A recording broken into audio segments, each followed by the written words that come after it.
Exam related anxiety बहुत common है।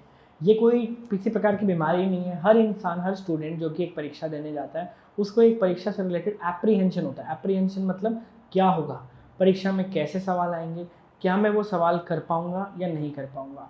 ये एंग्जाइटी ज़्यादातर होती है परीक्षा के कुछ दिन पहले, और सबसे ज़्यादा होती है एक रात पहले। एक रात पहले जब स्टूडेंट कुछ घंटे के लिए सोना चाहता है, तो बहुत से स्टूडेंट सो नहीं पाते हैं, क्योंकि उनके दिमाग में ये थॉट चल रहे होते हैं कि इतना ज़्यादा पढ़ने को था, हमने तो उसमें से कुछ पढ़ा है, लेकिन जो हमने छोड़ दिया है, क्या वो एग्ज़ाम में आ सकता है। ज़्यादातर स्टूडेंट्स क्या करते हैं, आखिरी कुछ दिनों में सिर्फ इम्पॉर्टेंट क्वेश्चन पढ़ के जाते हैं, लेकिन उस समय एक एंग्जाइटी उनके दिमाग में चल रही होती है कि जो मैंने इम्पॉर्टेंट नहीं है और जो छोड़ दिया है, क्या वो आएगा, अगर वो आएगा तो मैं क्या करूँगा, अगर ये आएगा तो मैं क्या लिखूँगा, ये आएगा तो मैं क्या लिखूँगा। ये एंग्जाइटी उनको रात को सोने में बहुत तकलीफ़ करती है, और मैं इसे एक प्रकार की बीमारी नहीं मानता हूँ, क्योंकि ये काफ़ी हद तक स्वाभाविक है, काफ़ी हद तक नॉर्मल है। ये आपकी स्लीप ऑनसेट को डिले कर देता है। तो आप 10 बजे सोने जाएंगे और 12 बजे तक हो सकता है नींद ना आए, लेकिन 12 बजे तक जब नींद आ जाती है तो सुबह भी बहुत बार स्टूडेंट्स डर के उठते हैं।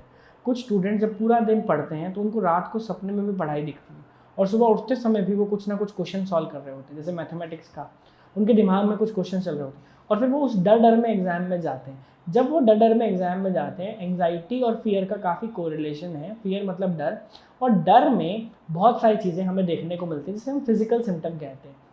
फिजिकल सिम्टम यानी बॉडी के सिम्टम, जैसे अगर आपने कुछ लोगों में देखा हो या खुद में देखा हो, चेहरे पे पसीने आना, गला सूखने लगना, पानी की प्यास लगना, कुछ लोगों के हाथ कांपने लगते हैं, कुछ लोगों की सांस फूलने लगती है, कुछ लोगों को खुद के दिल की धड़कन सुनाई देती है, और कुछ लोगों को हाथों पैरों में अजीब सी सेंसेशन सुनाई देती है।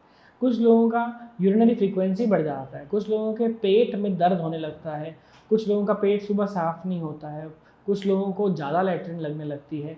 ये सारी प्रॉब्लम एंग्जाइटी रिलेटेड होने लगती है, जिसकी वजह से स्टूडेंट्स को एग्ज़ाम हॉल में बहुत अनकंफर्टेबल चीज़ें महसूस होती हैं, क्योंकि वो हमेशा यही सोच रहा होता है कि एप्रीहेंशन क्या होगा, कैसे सवाल पेपर में आएंगे, मैं लिख पाऊँगा, नहीं लिख पाऊँगा, क्या मैं पास हो जाऊँगा, क्या मैं पास नहीं होऊँगा।